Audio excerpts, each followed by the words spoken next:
भाई बो पुतुरा माड़े देढ़शुर आहत। मंद उद्देश्य रखी भाई बो को असद आचरण करुला संपर्कीय देढ़शुर। निज देढ़शुर और शशुर देखि प्रतिवाद करिबारु संपर्कीय देढ़शुर और तार पुओ आक्रोशर शिकार हेले निज देढ़शुर। पुतुरा माड़े दादार फाटिला मुंड। केन्द्रापड़ा सदर थाना डेराबिश ब्लॉक बसपुर अंतर्गत हाटबाणपुर गाँवर नटरंजन बेहेरा स्त्री मोनालिसा बारी पड़ोशी तथा संपर्कीय देढ़शुर रमेश चंद्र बेहेरा मंद उद्देश्य और खराब नजर रखी फोन जोगे बारंबार कथा हेउथिले। एही कथा मोनालिसा शाशुघर लोके जानी परक्रिया प्रीतिर आभास पाई मोनालिसा रमेश सह कथा हेबाकु बारण कले। किंतु किछि दिन पूर्वे रमेश चंद्र बेहेरा निज संपर्कीय भाई बोहू उपरे खराब नजर रखी सकाळु सकाळु तांको घरे पसी मोनालिसा अगणा उड़ाउथिबा बेले तांको माड़ी बसिथिले। तेबे मोनालिसा निज देढ़शुर ज्योतिरंजन बेहेरा और शशुर एही घटना देखिदेई विरोध करिबारु रमेश चप्पल छाड़ी सेठारु दौड़ी पळाइथिले। किंतु किछि समय परे देढ़शुर ज्योतिरंजन बेहेरा संपर्कीय रसिकिया भाई रमेश चंद्र बेहेरा घर को जाई तांकर कारनामा विषय तांको परिवार सदस्यों को जणाइबा परे से बजार जाउथिले। सेही समय रे रमेश पुओ तुषारकांत बेहेरा और हरप्रसाद बेहेरा रागी जाई दादा ज्योतिरंजन बेहेरा को कटुरी और ठेंगा साहाय्य हाणिबा सह मुंड को माड़ मारी फटाई देथिले। स्थानीय लोक उद्धार करी ज्योतिरंजन को मेडिकल को नहीं चिकित्सा कराइबा सह सान भाई नटरंजन केन्द्रापड़ा सदर थाना रे एने अभियोग करबा परे पुलिस एक मामला रुजु करथिले भी अभियुक्त बाप और दुई पुओ रमेश चंद्र बेहेरा तुषारकांत बेहेरा और हरप्रसाद बेहेरा फेरार अछंती। भाई बहू को भाई भाई और दादा पुतुरा भितर महासंग्राम देखा मिली। Bureau report Odisha digital. Monalisa Bari Swami नटरंजन कौन घटना आप देढ़शुर जो आक्रमण है पूरा घटना कौन कहले? मोर सकाळु भोर उठिकिना आम घर खरकुची घर बारंडा सीहेडू दौड़ी पशि आसिले से साई देढ़शुर ना रमेश चंद्र बेहेरा हेडू आम बापा देखिले हे जेंती देखिले कहले जेंती से दौड़ी पळाई गले।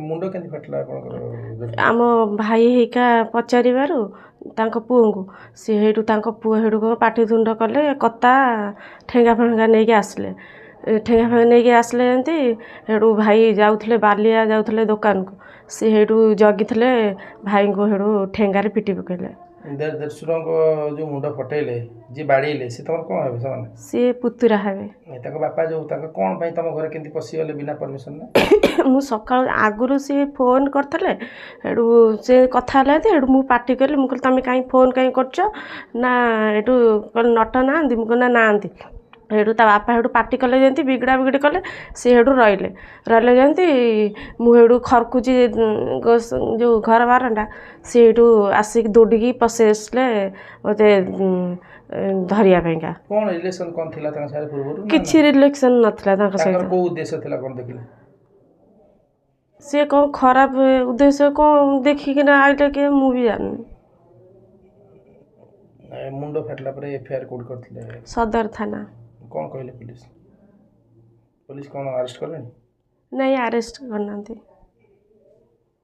दिनी साणी ए स्वामी का ना ज्योतिरंजन बेहेरा। कौन घटना स्वामी कहीं आक्रमण होला? स्वामी की तुषारकांत बेहेरा से जाउथिले तुषारकांत बेहेरा ठेंगारे तांको पिटिବାକୁ लागिले से पूरा मुंड बुलेई पड़ी गले आगे स्वामी कौन होला? सब मुंड फाटीगला देह हाथ सब फाटीगला सब हाथ फाथ सब फाटीगला आ से केते ये करिवे से किसी न्याय मागुछ आमे। कोड एफआईआर करछन सदर थाना रे। कौन पे घटना घटला घर ही कौन विवाद थिला? घरे विभाग तांको बापा आम घर भितर पशि जाइथिले से घरे कलई सकाशे सागरे आम पाटी मुंड होइथिला। आम सासू जी पाटी मुंड करथिले सागरे पुओ सागरे टिके झगड़ा होइगला ताको पचारले कि तुम बापा एमती काम करछंती तमे कौन पे से छाड़ी पळाई जाइछंती डाक किछि गोटा मीमांसा करबा तांको पुओ जी से पूरा बहुत जोर रागी कि ना कता फता नहीं आइले मारिबा पे सेठू सरपंच आम घर पाखे सरपंच से कहले ना आम बुझीबू आपण ये करना तुम कम जातु आम बुझीबू आम मो स्वामी कौन कले खाई पीकिनी गले बाहर की कम किंतु गला भितर गाड़ी चल गला भितर से ठेंगारे आसिक बाहर बाड़े ପାର ବାଡ଼େଇଲେ ବୋଲିକି ପୁରା ମୁଣ୍ଡ ପୁରା ଛତ ଇଏ ହେଇଯାଇଛି, ଷ୍ଟିଚ୍ ବି ପଡ଼ି ହେଉନି, ଏତେ ଜୋର ବାଡ଼େଇଛନ୍ତି। ଆରେଷ୍ଟ ହେଲାଣି ଅଛି ନାଇଁ ଆରେଷ୍ଟ ହେଇନାହାନ୍ତି, ସେ ବୁଲୁଛନ୍ତି। କ'ଣ ଦାବି କରୁଛନ୍ତି? ଆଜ୍ଞା, ଦାବି କ'ଣ ରଖୁଛନ୍ତି? ସେ ଆରେଷ୍ଟ ହେବା ଦରକାର। ଜ୍ୟୋତିରଞ୍ଜନ ବେହେରା, ଘର ଘର ହାଟବାଣପୁର, ପୋଷ୍ଟ ଚକ୍ରଡ଼ା, ଜିଲ୍ଲା କେନ୍ଦ୍ରାପଡ଼ା। ସେ ରମେଶ ଚନ୍ଦ୍ର ବେହେରା ଭୋର 5ଟା ବେଳେ ସେ ଭାଇ ବୋଉ ସେ ଘର ଭିତରେ ବସି ଖରୁକୁଥିଲା, ସେ ହଠାତ୍ ପଶିଗଲା ପରେ ବାପା ସେଠୁ ଚିଲେଇଲେ ଯେ ହେଇ କିଏ ପଶିଗଲା। ସେ ଚପଲ ଛାଡ଼ି ଦେଇକିନା ଘର ବାହାରୁ ଦୌଡ଼ି ପଳାଇଗଲା। କ'ଣ ପାଇଁ ଘରେ ବସିଥିଲେ? ଘର ପାଖରେ ସେ ଭାଇ ବୋଉ ଯେହେତୁ ଥିଲା, ସେ ଭାଇ ବୋଉକୁ ପଛେ ପଳେଇ ଯାଇଥିଲେ ଆଉ। ତାପରେ ସେଠୁ ଏଇ କଥା ହେଇଥିଲେ, ବାପା ସେଠୁ ଯାଇକି ସରପଞ୍ଚକୁ, ଯେହେତୁ ଘର ପାଖରେ ସରପଞ୍ଚକୁ କହିଲା ପରେ ସରପଞ୍ଚ କହିଲେ ମୁଁ ସମୟ ଯୋଗ ତାକୁ ଯାଇକି ପଚାରିବା ପରେ 2 ଦିନ ଚାଲିଗଲା। ମୋ ବୋଉ ସେଠୁ ଖାଲି ଏଣେ ଦିନ ପାଟିତୁଣ୍ଡ କଲା। ତାପରେ ସେଠୁ ତାଙ୍କ ପୁଅ ଯାଉଥିଲେ ସେ ବାଟେ, ମୁଁ ସେଠୁ ତାଙ୍କୁ ପଚାରିବାରୁ ସେ ମୋତେ ଆକ୍ରମଣ କଲେ। କେମିତି କଲେ? ତୁଷାରକାନ୍ତ ବେହେରା ମୁଁ ସେ ବାଟେ ସରପଞ୍ଚ ମୋତେ କହିଲେ ଯେ ସମାଧାନ କରିଦେବା, କହିଲେ ତୁମେ ଯାଅ।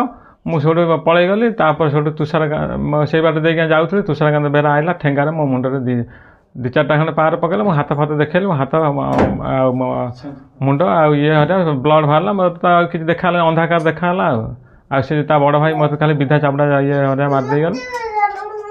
କାରଣ କ'ଣ ଭାବୁଛନ୍ତି, କ'ଣ ପାଇଁ ଆକ୍ରମଣ ସେ କରିଥିବେ? ଆକ୍ରମଣ ଏଇଥିପାଇଁ କରିଥିଲେ ଯେ ସିଏ ବାପା ପଶିଥିଲା ଆମ ଘର ଭିତରେ, ଆମେ ସେ କଥା ପଚାରିବାରୁ ସେ ମୋତେ ଆକ୍ରମଣ କଲେ। ନଟରଞ୍ଜନ ବେହେରା। କ'ଣ ତମ ସ୍ତ୍ରୀକୁ କିଏ ମିସବିହେଭ୍ କଲା ଓ କିଏ ବାଡ଼େଇଲା ତମ ଭାଇକୁ? ଭାଇକୁ ବାଡ଼ିଲେ ତୁଷାରକାନ୍ତ ବେହେରା ବାଡ଼ିଲେ।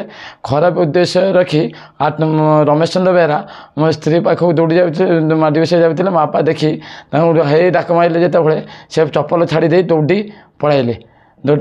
ସେଇ କଥା ନେଇ ଭାଇ ପଚାରିବାରୁ ତାପରେ ତାଙ୍କ ପୁଅ ଅତର୍କିତ ଭାବେ ଯାଉଥିଲେ ବାଲିଆ ଗଲେ ଗାଡ଼ିରେ ଚଲେଇ ଯାଇଥିବା ତାଙ୍କୁ ଡାଇରେକ୍ଟ ଆଟାକ୍ କଲେ, ଠେଙ୍ଗାରେ ବାଡ଼େଇଲେ। ତୁଷାରକାନ୍ତ ବେହେରା, ହରପ୍ରସାଦ ବେହେରା ବାଡ଼ିଲା ସମୟରେ ସେ ହଠାତ୍ ପଡ଼ିଗଲେ ତଳେ, ବ୍ଲଡ଼ ବୋହିଗଲା, ପଡ଼ିଗଲେ, ଅଚେତ ହେଇ ପଡ଼ିଗଲେ। ଲୋକ ଦୌଡ଼ି ହେଇକିନା ଧରିଲେ, ସେ ଆସାମୀ ଦୌଡ଼ି ପଳାଇଗଲେ। ଏଇ ଯେଉଁ ରମେଶ ଚନ୍ଦ୍ର ବେହେରା ତମ ସ୍ତ୍ରୀ ସାର୍ କ'ଣ ସମ୍ପର୍କ ପୂର୍ବରୁ ଥିଲା? ସମ୍ପର୍କରେ କଥା ହେଉଛି, ସେ ଆମ ଘର ପାଖେ ପଡ଼ିଶା ଦେଢ଼ଶୁର ରମେଶ ଚନ୍ଦ୍ର ବେହେରା ଦେଢ଼ଶୁର। ସେ ଦିନେ ଫୋନ୍ କରିଦେଇଥିଲେ, ସେ ତାଙ୍କ ସହିତ କଥା ହେଇଥିଲେ ମୋର ସ୍ତ୍ରୀ ପାଖକୁ। କଥା ହେଇଥିଲେ, କଥା ପରେ ସେ ଯେତେବେଳେ କଥା ହେବାକୁ ନ ଚାହିଁଲେ, କହିଲେ ତୁମେ ଦେଢ଼ଶୁର ହେବ, ମୋ ସହିତ ସମ୍ପର୍କ ତୁମେ କି ଖରାପ ବ୍ୟବହାର କରୁଛ।